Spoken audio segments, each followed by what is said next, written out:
Price lord dear children of God. എല്ലാവർക്കും ദൈവനാമത്തിൽ സ്വാഗതം. വീണ്ടും നമുക്ക് ഒരു പ്രാവശ്യം കൂടെ ദൈവത്തിൻ്റെ വചനവുമായിട്ട് കുറച്ച് സമയം ചെലവഴിക്കുവാൻ ദൈവം ഒരുക്കിയ ഈ അവസരത്തെ ഓർത്ത് ദൈവത്തെ സ്തുതിക്കുന്നു. കഴിഞ്ഞ എപ്പിസോഡുകളെല്ലാം നിങ്ങൾക്ക് അനുഗ്രഹമായി എന്ന് വിശ്വസിക്കുന്നു. Start the day with Jesus എന്നുള്ള പ്രോഗ്രാമിൻ്റെ പുതിയൊരു എപ്പിസോഡിലേക്ക് ഏവർക്കും സ്വാഗതം. ഇന്ന് നമ്മൾ അടുത്ത വാക്യമാണ് നമ്മൾ പഠിക്കുവാനായിട്ട് പോകുന്നത്. 23 സങ്കീർത്തനത്തിൻ്റെ ചില വാക്യങ്ങളാണ് നമ്മൾ പഠിച്ചു തുടങ്ങിയത്. ഈ ഒരു വചനം നമ്മൾ പഠിക്കുമ്പോൾ ആ വചനമെല്ലാം നമ്മൾ പാട്ടിൻ്റെ രൂപത്തിലാണ് പഠിച്ചു വന്നത്, അല്ലേ? എല്ലാ കൂട്ടുകാരും അത് പഠിച്ചു എന്ന് ഞാൻ വിശ്വസിക്കുന്നു. പഠിച്ചായിരുന്നു നിങ്ങളെല്ലാവരും?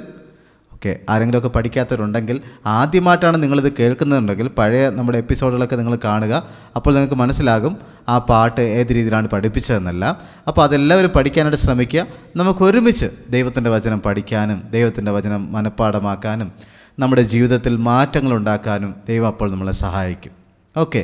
എല്ലാവരും സന്തോഷമായിട്ടിരിക്കുന്നല്ലോ. രാവിലെ എല്ലാവരും ഉറക്കം എഴുന്നേറ്റു, സന്തോഷത്തോടെ ഇരിക്കുന്നു. ഇനി നമ്മൾ സ്കൂളിലേക്ക് പോകാനായിട്ട് പോകുന്നു. ആ പോകുന്നതിന് മുൻപായിട്ട് അല്പസമയം നമ്മൾ ദൈവത്തിൻ്റെ വചനം ധ്യാനിക്കുവാനായിട്ട് പോകുന്നു. ഒരു നിമിഷം നമുക്കെല്ലാവർക്കും നിന്ന് കണ്ണടയ്ക്കാം, പ്രാർത്ഥിക്കാം. സ്നേഹവനായ ദൈവമേ, സ്വർഗീയ പിതാവേ, യഹോവേ, ഞങ്ങളുടെ ദൈവമേ, അങ്ങയുടെ പുത്രനായ യേശുക്രിസ്തുവിൻ്റെ അധികാരമുള്ള നാമത്തിൽ ഞങ്ങൾ അങ്ങോട്ട് പ്രാർത്ഥിക്കുന്നു.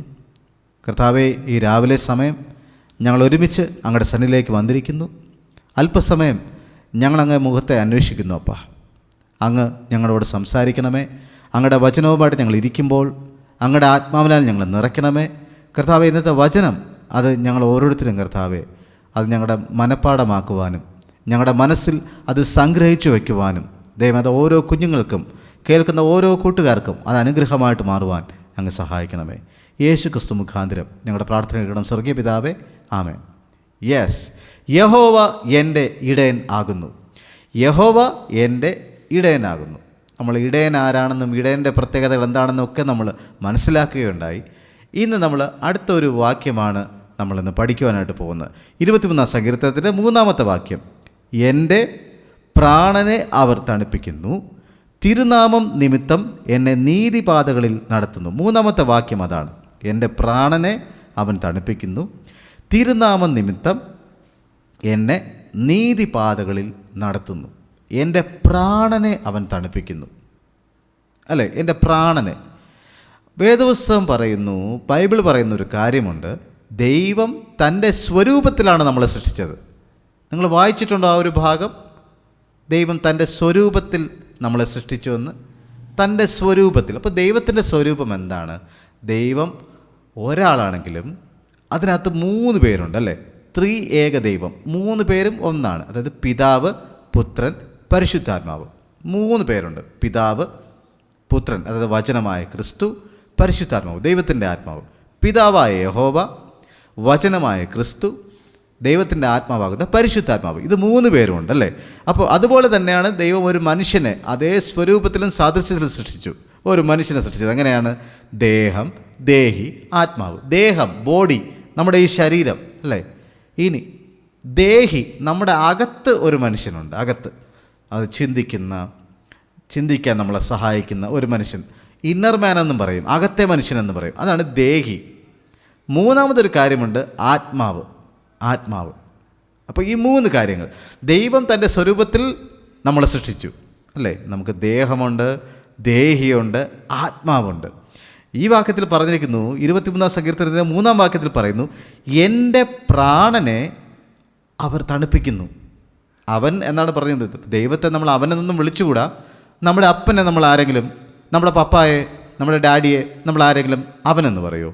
ആരെങ്കിലും വന്ന് ചോദിക്കുവാണ്, പപ്പ ഇവിടെ ഉണ്ടോ, ഡാഡി ഇവിടെ പോയി? അപ്പോൾ നമ്മൾ പറയുമോ അവനിവിടെ ഇല്ല എന്ന് പറയുമോ? അവൻ പുറത്തു പോയി എന്ന് പറയുമോ?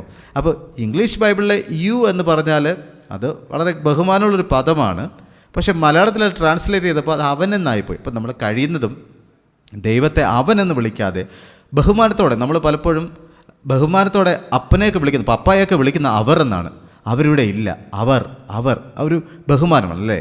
അപ്പോൾ അതുപോലെ എൻ്റെ പ്രാണനെ അവർ തണുപ്പിക്കുന്നു. എൻ്റെ പ്രാണനെ, എൻ്റെ മനസ്സിനെ, പലപ്പോഴും നമുക്ക് പ്രയാസം, ടെൻഷനൊക്കെ വരുമ്പോൾ നമ്മുടെ മനസ്സിനെ തണുപ്പിക്കുന്നത് ആരാണ്? നമ്മുടെ മനസ്സിനെ കൂളാക്കുന്നത് ആരാണ്? ദൈവമാണല്ലേ. അപ്പോൾ ദൈവത്തിന് മാത്രമേ നമ്മളെ സമാധാനിപ്പിക്കാൻ പറ്റുള്ളൂ, നമ്മുടെ മനസ്സിനെ ശാന്തമാക്കുവാൻ പറ്റുള്ളൂ. അല്ലേ? നമ്മൾ ടെൻഷനായി പോകും. ചിലപ്പോൾ പരീക്ഷയ്ക്കൊക്കെ നമുക്ക് പെട്ടെന്ന് ക്വസ്റ്റ്യൻസ് കിട്ടുമ്പോൾ നമ്മൾ ടെൻഷനായി പോകും. അയ്യോ, ഇതൊന്നും ഞാൻ പഠിച്ചിട്ടില്ലല്ലോ, ഞാൻ എന്ത് ചെയ്യും? അങ്ങനെ നമ്മൾ ടെൻഷനായി കഴിഞ്ഞാൽ എന്ത് പറ്റും? നമ്മൾ പഠിച്ചു വെച്ചിരിക്കുന്ന കുറേ കാര്യങ്ങൾ നമുക്ക് പെട്ടെന്ന് അങ്ങ് മറന്നു പോകും. ചിലപ്പോൾ നമ്മൾ എഴുതാൻ നോക്കും, നമുക്കൊന്നും ഓർമ്മ വരത്തില്ല. നമ്മൾ ഓർമ്മിക്കാൻ നോക്കും, പക്ഷെ ഒന്നും നമ്മുടെ ഓർമ്മയിൽ വരത്തില്ല. ആകെ നമ്മൾ ടെൻഷനായി പോകും. അപ്പോൾ വേദപുസ്തകം പറയുന്നു, ദൈവത്തിൻ്റെ വചനം നമ്മളോട് പറയുന്നു, എൻ്റെ പ്രാണനെ ആരാ തണുപ്പിക്കുന്നേ? യഹോവയായ ദൈവം, അല്ലേ? യഹോവയായ ദൈവം നമ്മുടെ ഇടയനാണെങ്കിൽ ആ ഇടയനായ ദൈവം നമ്മുടെ പ്രാണനെ തണുപ്പിക്കുന്നു. നമുക്ക് ആവശ്യമുള്ളതെല്ലാം തന്ന്, നമ്മൾ നേരത്തെ രണ്ടാമത്തെ വാക്യത്തിൽ പറഞ്ഞല്ലോ, പച്ചയായ പുൽപ്പുറങ്ങളിൽ നമ്മളെ നടത്തി, സ്വസ്ഥതയുള്ള വെള്ളത്തിനരികത്തേക്ക് നമ്മളെ നടത്തി, എന്നിട്ട് നമ്മുടെ പ്രാണനെ, നമ്മുടെ മനസ്സിനെ തണുപ്പിക്കുന്നു. തിരുനാമം നിമിത്തം എന്നെ നീതിപാതകളിൽ നടത്തുന്നു. ദൈവത്തിൻ്റെ നാമം നിമിത്തം നമ്മളെ നീതിപാതകൾ, ശരിയായിട്ടുള്ള വഴികളിൽ മാത്രം ദൈവം നമ്മളെ നടത്തുന്നു. ശരിയല്ലേ? എത്ര എളുപ്പമല്ലേ?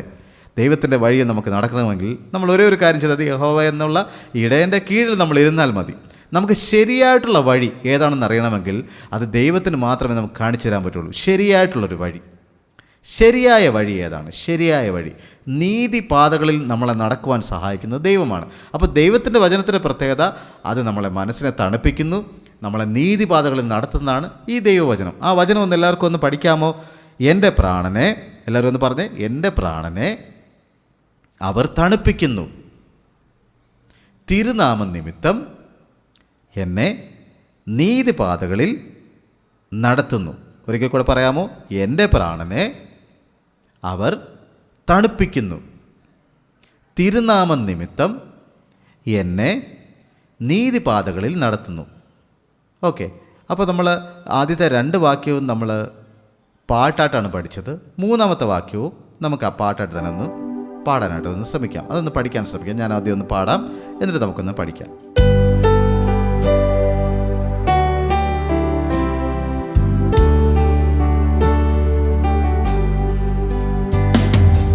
എൻ്റെ പ്രാണനെ അവർ തണുപ്പിക്കുന്നു, തിരുനാമം നിമിത്തമെന്നെ നീതിപാതകളിൽ നടത്തുന്നു.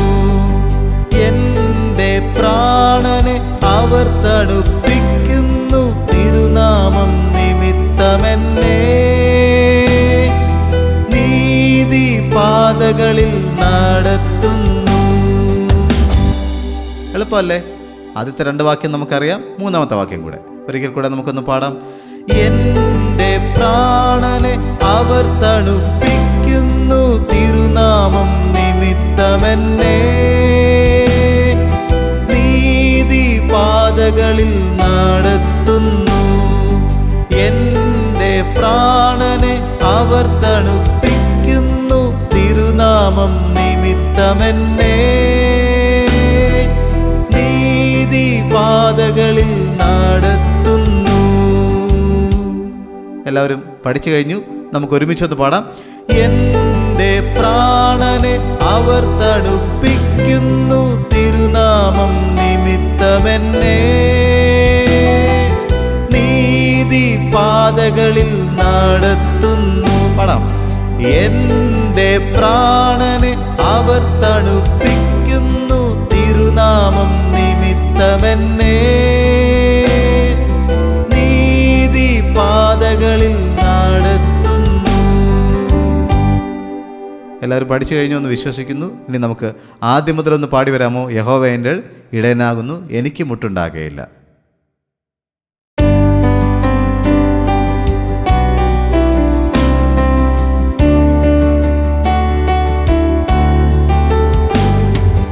യഹോവ എൻ്റെ ഇടയനാകുന്നു, എനിക്ക് മുട്ടുണ്ടാകയില്ല. യഹോവ എൻ്റെ ഇടയനാകുന്നു, എനിക്ക് മുട്ടുണ്ടാകയില്ല. പച്ചയായ പുൽപ്പുറങ്ങളിൽ അവരെന്നെ കീഴത്തുന്നു, സ്വസ്ഥതയുള്ള വെള്ളത്തിനരികത്തേക്കെന്നെ നടത്തുന്നു. യഹോവ എൻ്റെ ഇടയനാകുന്നു, എനിക്ക് മുട്ടുണ്ടാകയില്ല. യഹോവ എൻ്റെ ഇടയനാകുന്നു, എനിക്ക് മുട്ടുണ്ടാകയില്ല. എൻ്റെ പ്രാണനെ അവർ തണുപ്പിക്കുന്നു, തിരുനാമം നിമിത്തമെന്നെ നീതിപാതകളിൽ നടത്തുന്നു. എൻ്റെ പ്രാണനെ അവർ തണുപ്പിക്കുന്നു, തിരുനാമം നിമിത്തമെന്നെ നീതിപാതകളിൽ നടത്തുന്നു. യഹോവ എൻ്റെ ഇടയനാകുന്നു, എനിക്ക് മുട്ടുണ്ടാകയില്ല. യഹോവ എൻ്റെ ഇടയനാകുന്നു, എനിക്ക് മുട്ടുണ്ടാകയില്ല. എല്ലാവർക്കും ഈ വചനം മനസ്സിലായെന്ന് വിശ്വസിക്കുന്നു. നമ്മൾ പാടിയതുപോലെ, നമ്മളിന്ന് ധ്യാനിച്ചതുപോലെ ഈ ദൈവം നമ്മുടെ ഇടയനായിരിക്കട്ടെ. ആ ദൈവത്തെ അനുസരിച്ച് നമുക്ക് ജീവിക്കാം. ദൈവത്തിൻ്റെ വചനവുമായിട്ട് നമുക്ക് ഇരിക്കാം. ദൈവത്തിൻ്റെ വചനം ധ്യാനിക്കണം. ഒരു ദിവസം പോലും നിങ്ങൾ പ്രാർത്ഥിക്കാതെ നിങ്ങൾ സ്കൂളിലേക്ക് പോകുവാൻ മറന്നു പോകരുത്. എല്ലാ ദിവസവും നിങ്ങൾ പ്രാർത്ഥിച്ചിട്ട് പോവുക. വന്നതിന് ശേഷവും നിങ്ങൾ പ്രാർത്ഥിക്കുക. ഇന്ന് പറഞ്ഞതുപോലെ നമ്മുടെ പ്രാണനെ ദൈവം തണുപ്പിക്കുന്നു, ദൈവത്തിൻ്റെ വഴികളിൽ നമ്മളെ നടത്തുന്നു, തിരുനാമ നിമിത്തം. ഒരു നിമിഷം പ്രാർത്ഥിക്കാം. കർത്താവേ, സ്വർഗീയ പിതാവേ, ഇന്ന് ഞങ്ങൾക്ക് നൽകിയ കർത്താവേ ഈ മനോഹരമായ സമയത്തിനായിട്ട് നന്ദി പറയുന്നു. ഈ വചനം കേട്ടുകൊണ്ടിരിക്കുന്ന എല്ലാ കുഞ്ഞുങ്ങളെയും അങ്ങയുടെ കരങ്ങളിലേക്ക് തരുന്നു. ദൈവമേ, അവർ ഈ രാവിലെ സമയം അവർ സ്കൂളിലേക്ക് പോകുന്നു. അവരുടെ പോക്കിലും വരവിലും ദൈവത്തിൻ്റെ സാന്നിധ്യം കൂടെ ഇരിക്കണമെന്ന് പ്രാർത്ഥിക്കുന്നു. യഹോവേ ദൈവമേ, അങ്ങ് അവരുടെ ഇടയനായിട്ടിരിക്കണമേ. അവരുടെ ജീവിതത്തിൽ പ്രയാസങ്ങളും അവരുടെ ജീവിതത്തിൽ ടെൻഷൻസ് വരുമ്പോൾ, പ്രശ്നങ്ങൾ വരുമ്പോൾ അവരുടെ ഹൃദയത്തെ അങ്ങ് തണുപ്പിക്കണമെന്ന് പ്രാർത്ഥിക്കുന്നു. അങ്ങ് പറഞ്ഞുവല്ലോ കർത്താവേ, ഞങ്ങളുടെ പ്രാണനെ അങ്ങ് തണുപ്പിക്കുമെന്ന്. കർത്താവേ, ആ വചനങ്ങളാൽ അവരുടെ ഹൃദയത്തെ അങ്ങ് ആശ്വസിപ്പിക്കണമേ. ദൈവമേ, അങ്ങയുടെ വഴികളിൽ നടക്കുവാൻ ഓരോ കുഞ്ഞുങ്ങളെ സഹായിക്കണമെന്ന് പ്രാർത്ഥിക്കുന്നു. അങ്ങയുടെ ഹിതമല്ലാത്തതൊന്നും ചെയ്യാതെ ദൈവമേ, അങ്ങയുടെ ഇഷ്ടം മാത്രം ചെയ്ത് അങ്ങയുടെ വചനപ്രകാരം ജീവിച്ച് മുമ്പിലോട്ട് പോകുവാൻ ഓരോ കുഞ്ഞുങ്ങളെയും സഹായിക്കണമേ. എല്ലാ കുഞ്ഞുങ്ങളും, ഇത് കേൾക്കുന്ന എല്ലാ കുഞ്ഞുങ്ങളും കർത്താവെ അനുഗ്രഹിക്കപ്പെടട്ടെ അപ്പ. അവരുടെ സ്കൂളിൽ, അവരുടെ വീട്ടിൽ, അവരുടെ കൂട്ടുകാരുടെ ഇടയിൽ എല്ലായിടത്തും കർത്താവെ അവരനുഗ്രഹമായിട്ടിരിക്കുവാൻ, ഒരു ദുശീലങ്ങൾക്കും അടിമപ്പെട്ടു പോകാതെ വണ്ണം കർത്താവെ, മാലിന്യങ്ങൾ നിറഞ്ഞ ഈ ലോകത്തിൽ, പാപം നിറഞ്ഞ ഈ ലോകത്തിൽ പാപത്തിന് കർത്താവെ അടിമകളായിട്ട് മാറാതെ, തെറ്റായ ശീലങ്ങൾക്ക് അടിമകളായിട്ട് മാറാതെ, തെറ്റായ കൂട്ടുകെട്ടുകളിൽ പെടാതെ ദൈവമേ, അവരെ ഓരോരുത്തരെയും ദൈവത്തിൻ്റെ വചനപ്രകാരം നീതി പാതകളിൽ അങ്ങ് നടത്തണമെന്ന് പ്രാർത്ഥിക്കുന്നു. ഓരോ കുഞ്ഞുങ്ങളെയും സമർപ്പിക്കുന്നു. പ്രത്യേകിച്ച് പല പ്രയാസങ്ങളാലും രോഗങ്ങളാലും ഇന്നത്തെ സ്കൂളിൽ പോകാൻ കഴിയാതെ വീട്ടിലായിരിക്കുന്ന, വിഷമത്തിലായിരിക്കുന്ന, ഹോസ്പിറ്റലുകളിൽ ചികിത്സയിലായിരിക്കുന്ന എല്ലാ കുഞ്ഞുങ്ങളെയും ഓർത്ത് പ്രാർത്ഥിക്കുന്നു. ഓരോരുത്തരുടെ മേലും അങ്ങയുടെ സൗഖ്യമാക്കുന്ന കരം വ്യാപരിച്ച്, അങ്ങയുടെ വചനത്തെ അയച്ച്, അങ്ങയുടെ രക്തം പ്രവർത്തിച്ച് എല്ലാവരെയും കർത്താവെ സൗഖ്യത്തോടുകൂടെ, ആരോഗ്യത്തോടുകൂടെ, ബലത്തോടുകൂടെ, ദീർഘായുസോടുകൂടെ ഇനിയുള്ള ദിവസങ്ങളിൽ സ്കൂളിലേക്ക് പോകുവാൻ അങ്ങ് സഹായിക്കണമെന്ന് പ്രാർത്ഥിക്കുന്നു. എല്ലാ കുഞ്ഞുങ്ങളും കർത്താവെ അങ്ങയുടെ ഹിതപ്രകാരം ജീവിച്ച് അനുഗ്രഹമായിട്ട് മാറട്ടെ കർത്താവെ. അവിടെ അധ്യാപകർ പറയട്ടെ കർത്താവെ, ഈ കുഞ്ഞുങ്ങൾ മാതൃകയുള്ള കുഞ്ഞുങ്ങൾ, നല്ല കുഞ്ഞുങ്ങളാണ് എന്ന് പറയുവാൻ.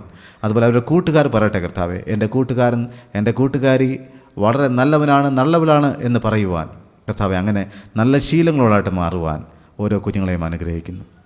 ഇന്നത്തെ ദിവസം കർത്താവെ, ഞങ്ങളുടെ യാത്രയിലൊക്കെ കൂടെ ഇരിക്കണമേ. പ്രിയ കുഞ്ഞുങ്ങൾ സ്കൂളിലേക്ക് പോകുമ്പോഴും വരുമ്പോഴും ആപത്തുകളോ അനർത്ഥങ്ങളോ വരാതെ വണ്ണം അങ്ങയുടെ രക്തക്കോട്ടയ്ക്കുള്ളിൽ അവരെ മറയ്ക്കണമെന്ന് പ്രാർത്ഥിക്കുന്നു. യേശു ക്രിസ്തു മുഖാന്തരം ഞങ്ങളുടെ പ്രാർത്ഥന കേൾക്കണം സ്വർഗീയ പിതാവേ, ആമേൻ. ഓക്കെ, എല്ലാവർക്കും സന്തോഷകരമായൊരു ദിനം ആശംസിക്കുന്നു. Have A blessed day. God bless you. വീണ്ടും നമുക്ക് കാണാം. ബൈ.